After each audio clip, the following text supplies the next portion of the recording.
Bonsoir à tous, ravi de vous retrouver en semaine, mais également le week-end, car l'information, c'est 7 jours sur 7 sur Monaco Info. Au sommaire, aujourd'hui, la cérémonie d'ouverture des Jeux Olympiques de Tokyo aurait dû avoir lieu vendredi. Finalement, il faudra attendre un an pour que la capitale japonaise accueille la reine des compétitions sportives.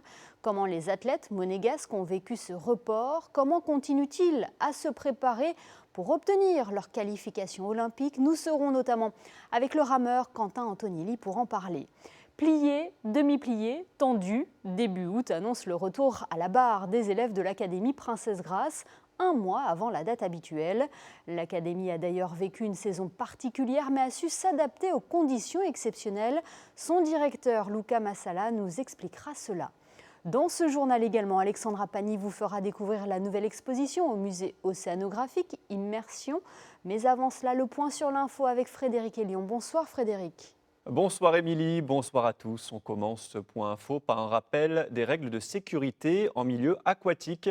Depuis sa création en 2012, la Fondation Princesse Charlène a pour mission principale de sauver des vies en luttant contre la noyade. La Fondation vient de lancer une campagne digitale qui proposera différents messages clés tout au long de l'été.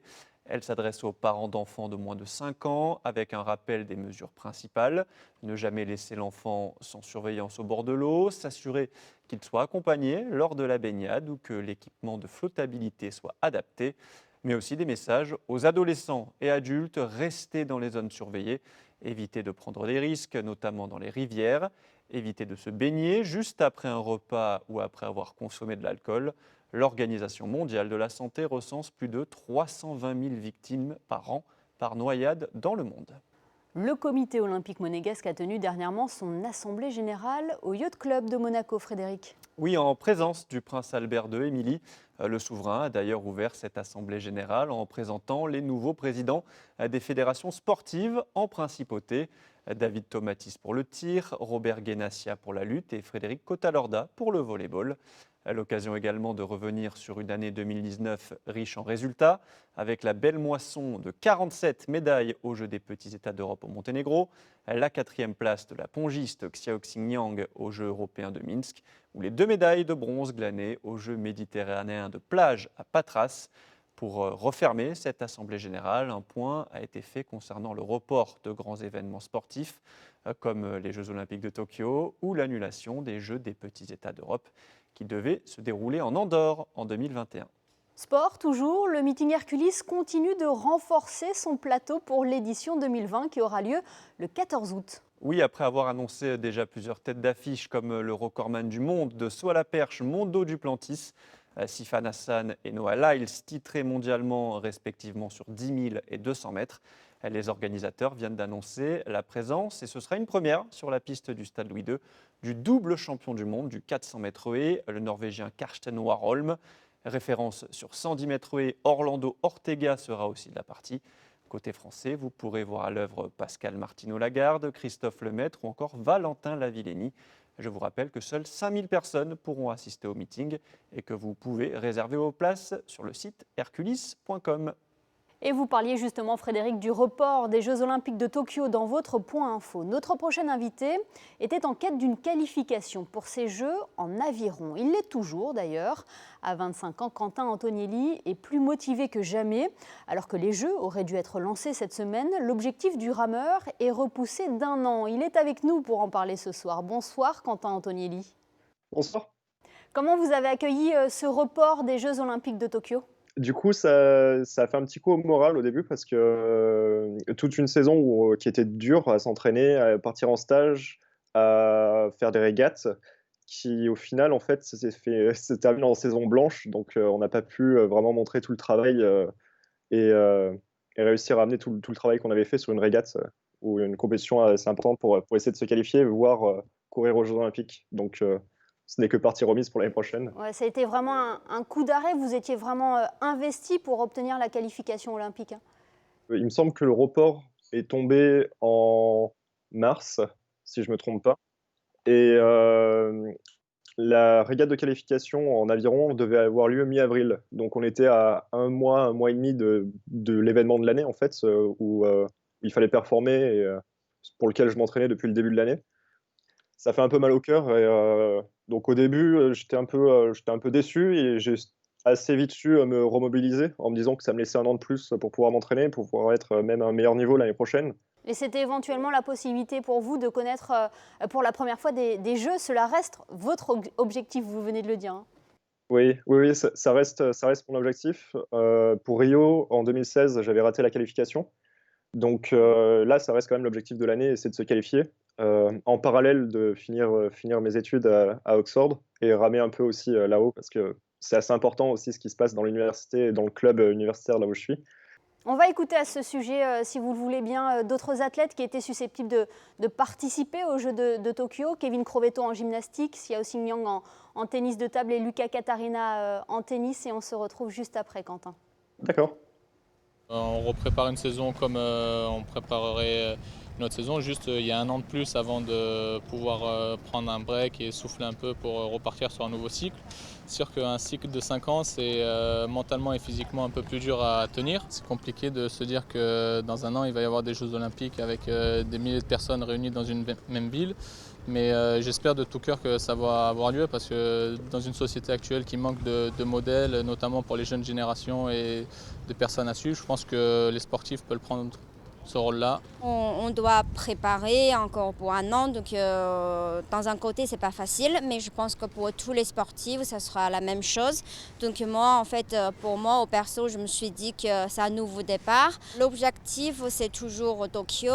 J'attends la date de qualification européenne, donc pour l'instant on ne sait pas toujours avec Covid. Et du coup donc je m'entraîne, j'attends aussi le nouveau départ pour les Open aussi, donc pour l'instant je m'entraîne tous les jours. Les JO, ça représente toujours quelque chose de spécial et c'est un rêve pour, je pense, tout sportif. Et donc on verra d'ici l'année prochaine. Du coup, il y a encore pas mal de temps. Je ferai le maximum pour y être. La motivation par moment est pas évidente, vu qu'on s'entraîne beaucoup et on ne sait pas trop quand est-ce qu'on va reprendre vraiment le circuit ATP. Donc voilà, on s'entraîne et on fait des petits tournois à exhibition par-ci par-là en attendant d'avoir plus de nouvelles. Et vous, Quentin Antonielli, comment vous vous entraînez? Comment garder la forme physique après des mois de confinement?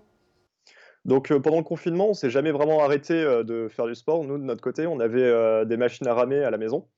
Donc remonter sur l'eau, après, c'était un peu compliqué, retrouver Ces repères? ses marques, Ouais. ses repères.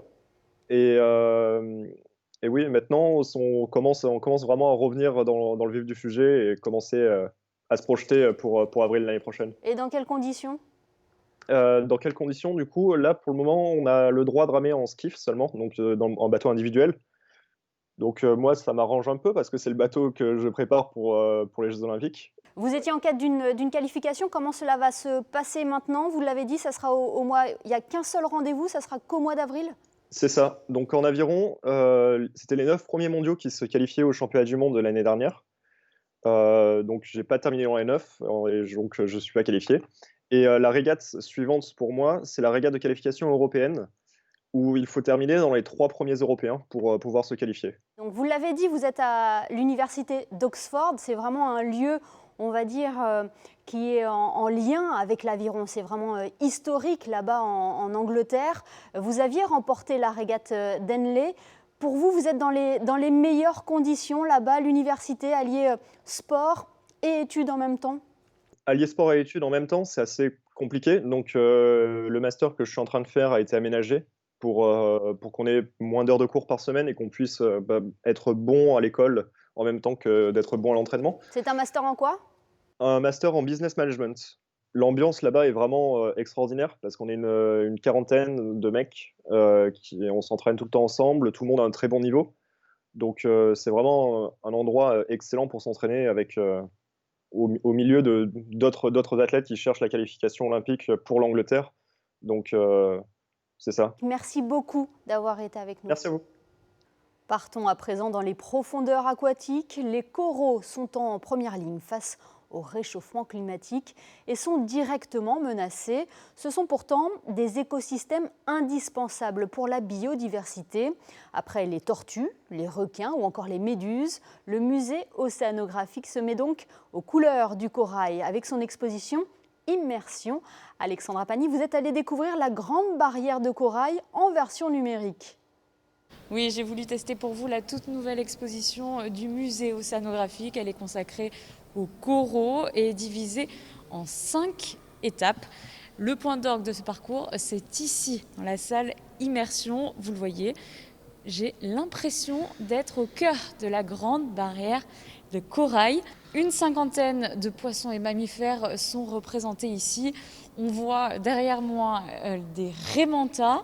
Ils sont interactifs, ils agissent par rapport aux réactions du public. C'est une réelle prouesse numérique que nous avons ici. Je suis avec Olivier, l'un des concepteurs de cet impressionnant projet. Comment est-ce que vous avez réalisé cette merveille ? C'était une interaction très très proche avec les équipes du musée, les équipes pédagogiques, muséographiques, y compris des plongeurs, pour finalement arriver à définir cet univers dans lequel on allait être immergé. Voilà. Choisir les meilleurs moments de la journée, les meilleures espèces. Justement, je parlais d'interaction. On voit chaque poisson interagit en fonction du public. Ils se cachent, ils reviennent, ils jouent. Comment est-ce que c'est possible ? En fait, c'est via un système de tracking qui nous permet de repérer les gens. Et en fonction du champ de force qu'ils vont dégager, en fait, tout simplement en étant un ou plusieurs, ça va inciter les poissons à avoir une nature de comportement. C'est-à-dire que si vous êtes trop proche d'eux, vous les faites fuir. Si au contraire vous restez calme et que vous êtes à la bonne distance, vous allez les attirer. C'est vraiment ce principe de distance sociale, distance intime. Si vous êtes trop intime avec eux, ils partent. Un beau pari réussi. On vous invite donc à venir découvrir cette exposition impressionnante. Je le rappelle, c'est un parcours en 5 étapes qui met en avant le corail, très important dans nos océans. Mais rassurez-vous, vous avez quand même jusqu'à la fin 2021 pour venir voir tout ça. Jusqu'à fin 2021 pour partir en immersion. Merci de nous avoir fait partager cette expérience, Alexandra. Bonne nouvelle pour la culture. Les ballets de Monte-Carlo ont repris les chemins de la scène. C'était la semaine dernière au théâtre de Grenade, en Espagne. Les jeunes pousses de l'Académie Princesse Grace vont également retrouver les bars des studios de danse. Nous sommes justement avec le directeur de l'Académie. Bonsoir, Luca Massala. Bonsoir. La rentrée approche pour les élèves de l'Académie Princesse Grace. Comment va-t-elle se passer cette rentrée ? Alors c'est la rentrée, c'est la fin de la semaine prochaine. On a réussi, grâce à l'aide du gouvernement, de réouvrir au mois d'août. Alors normalement c'est le mois des vacances, mais vu les derniers mois passés un peu d'une façon différente, on a voulu anticiper le premier mois d'août comme rentrée où les élèves vont venir de leur pays. Comme vous savez, l'Académie Princesse Grace a des élèves qui viennent des 4 coins du monde. Alors pour tout ce qui est européen, c'est déjà plus simple pour venir sur Monaco. Pour tout ce qui était Amérique, Japon, ça a été un peu plus compliqué. Mais normalement, tout devrait être en place pour que les élèves, à partir du 1er août, arrivent. Tous les élèves vont être testés avant la reprise ? Si. Exactement. Le lundi matin, on va avoir le laboratoire qui va venir à l'académie et passer le test à tous les élèves. C'était une des conditions qu'on m'avait demandé de faire. Et justement, on le fait vu le danger en fait qu'il y a encore. Et vous avez bien raison de rester prudent. Vous avez réussi à garder le lien avec eux. Comment se sont-ils entraînés pendant cette période de confinement ? On a plus travaillé que si les élèves étaient là. Je dois dire, le début a été un peu difficile, mais surtout le départ au mois de mars, le 15 mars. Faire partir tout le monde dans 2 jours a été très compliqué. Et après, il a fallu une petite semaine de comprendre avec toute l'équipe, de comprendre comment on allait continuer, parce qu'on avait compris que ça n'allait pas prendre juste un petit mois. Et en fait, on a créé toutes des classes en ligne. Les professeurs donnaient des cours à leurs élèves. Les élèves devaient aussi en plus étudier la classe que les professeurs envoyaient par vidéo, la faire tous les jours, la renvoyer au professeur. Les professeurs devaient la corriger, la renvoyer. Après, on a créé des classes différentes, des classes d'histoire de la danse, mais tout par film en fait, par Zoom. Par vidéo. On a créé des groupes, 180 groupes de WhatsApp avec tous les élèves. C'était assez fort, mais c'est beau de voir comment, en fait, dans une situation si difficile qui a été cette situation, non seulement le fait que les élèves ne soient pas à l'académie, mais de rester à la maison et de devoir s'entraîner dans un salon. Certains élèves avaient des appartements très petits, mais comment ils ont réussi, grâce à l'aide de leurs parents et à la créativité de toute l'équipe, à s'adapter. Et je pense qu'il revient à Monaco avec un petit plus de quand ils sont partis. Je pense que cette situation a aussi donné quelque chose de positif à ces élèves-là. Vous avez fait les examens par vidéo également? Tout à fait. Les examens par vidéo, oui, oui, tout à fait. Chaque professeur a donné des exercices à faire. Ils ont fait des examens de danse. Ils ont fait des examens de danse contemporain, qui c'est des créations, d'histoire de la danse, de musique, pilates, même les diplômés, le fameux examen de cuisine, parce qu'en fait, nos élèves diplômés, à leur dernière année, ils sont coachés par le chef Robert Larini, qui vient une fois par mois à l'académie leur apprendre à faire à manger. Tout est à découvrir dans le Instagram, dans les réseaux sociaux de l'académie. Je mets en ligne pas mal de vidéos des élèves, de ce qu'ils ont fait. Il y a des choses très, très jolies. On ira découvrir ça. C'est une promotion un peu spéciale alors, Luca Massala, cette année? Ah oui, écoutez, ce qui est rigolo, c'est qu'au début de la saison, une des élèves qui s'est diplômée m'a dit « Mon but, c'est que ça soit la promotion la plus spéciale de toute votre histoire. » Alors j'ai dit « Tu sais, chaque promotion est très spéciale. » Mais alors là, je peux dire que cette promotion 2020, elle ne s'était pas trompée. D'ailleurs, j'ai voulu leur rendre hommage à ces 11 élèves qui se sont diplômés, qui ont tous trouvé un travail. Dernier travail trouvé le 5 mars, juste avant le lockdown, jusqu'avant que l'école ferme. Et j'ai mis leur photo, la photo de chacun de ces 11 élèves dans les grands studios. Il y aura leur photo avec une petite historique de eux. Et ça va rester là pour un moment, pour marquer un petit moment d'une histoire qui était quand même assez compliquée, mais que je peux dire, on est sorti haut les mains, artistiquement parlant. Après, naturellement, pour ce qui concerne le reste, c'est encore un peu difficile de comprendre comment ça sera le futur. Mais je suis content de comment on est arrivé à terminer ça et surtout d'avoir la possibilité, à différence de beaucoup d'autres écoles, de réouvrir au mois d'août dans des conditions naturellement extraordinaires, mais quand même de pouvoir ouvrir et entraîner les élèves et que les professeurs enfin puissent revenir dans un studio avec un élève et non pas avec un écran devant leurs yeux. Et le futur s'inscrira dans de nouveaux studios, Luca Massala? Eh oui, alors en plus, voilà la très belle nouvelle. Alors aujourd'hui, je me trouve ici dans la salle bleue, premier studio qu'on a créé depuis que je suis arrivé à Monaco en 2009. C'était le début de ces 3 nouveaux studios. Le deuxième a été créé et le troisième, le fameux studio dans les jardins, a pris un peu de temps. Il avait été validé juste avant le lockdown et naturellement, comme tous, on avait eu peur qu'à la fin, peut-être il allait mettre un peu de côté, mais en fait non. On a eu une réunion il y a quelques semaines. Et il commence les travaux et il sera fini au mois d'août 2021. On l'entend, Luca Massala, vous êtes un directeur heureux. Et cerise sur le gâteau, pour la 3e année consécutive, l'Académie Princesse Grace a été récompensée par le prix de Lausanne. Eh oui, on ne peut pas dire que c'est de la chance parce que c'est sûr qu'on a beaucoup travaillé pour ça, mais c'était aussi le but un petit peu de montrer au monde le travail qui est fait ici avec naturellement des élèves qui sont exceptionnels. Mais j'en parlais justement hier avec un collègue, ça a été 3 personnes complètement différentes. Le premier, Shail, qui était un garçon très technique. La deuxième, une fille qui était plus jeune, plus petite, elle avait 15 ans. Et cette année, Marco, un garçon beaucoup plus lyrique. Et en fait, avec les 3, on a réussi à montrer le travail qui se fait à l'Académie Princesse Grace. J'en suis fier parce que c'est une récompense non seulement pour l'élève, c'est une récompense pour l'école, mais aussi pour Monaco, parce que quand même, depuis mon arrivée, la principauté a fait beaucoup pour cette école. Ce qui montre que l'école et l'académie est une académie prestigieuse et reconnue dans le monde. Merci beaucoup, Luca Massala, d'avoir été avec nous. C'était un plaisir. Merci beaucoup à vous et à bientôt. Et nous suivrons donc la rentrée des élèves de l'Académie Princesse Grace prochainement sur Monaco Info. On passe au point info pratique avec vous, Frédéric, et l'exposition Covid Art Monaco à l'entrepôt. Oui, une exposition qui réunit les œuvres créatives de 19 artistes de la région, Émilie, et qui se veut être un antidote au Covid-19 et à la sinistrose. Des peintures, sculptures, photographies, dessins qui racontent l'expérience de confinement et qui reprennent l'idée d'enfermement au travers d'œuvres chargées en symboles, joie et énergie. Il reste encore quelques jours pour découvrir l'exposition à l'entrepôt, dimanche de 11h à 13h et lundi de 16h à 19h. Si vous décidez de passer votre dimanche soir à la maison, quel est le programme, Frédéric, sur Monaco Info? Dimanche à 19h, vous pouvez revoir un des épisodes de La Vigie. Yann Antonino Guest reçoit Michel Boéry, le président de l'Automobile Club de Monaco. Un long entretien de plus de 50 minutes où il évoque son enfance, sa carrière, ses combats et bien évidemment le Grand Prix de Formule 1 de Monaco. À suivre à 20h, votre best-of des émissions et invités de la semaine. Merci Frédéric. On vous retrouve dans quelques instants pour les prévisions météo. Mais avant cela, on connaissait l'expression « avoir la belle vie ». Eh bien, on peut dire que nos amis les bêtes peuvent parfois nous surprendre. Il est l'heure du best-of des réseaux sociaux.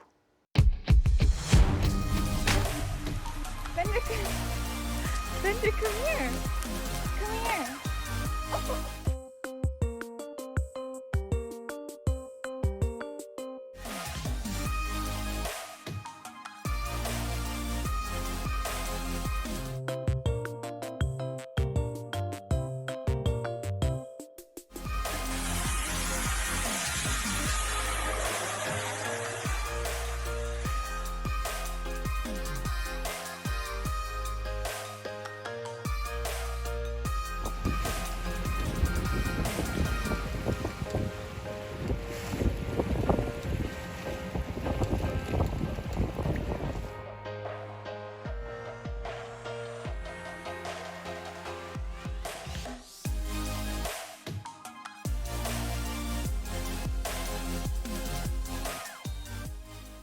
Le trampoline, discipline olympique depuis l'an 2000. On retrouve Frédéric Elion pour les prévisions météo. Frédéric, après la belle journée de samedi, quelle est la tendance pour dimanche?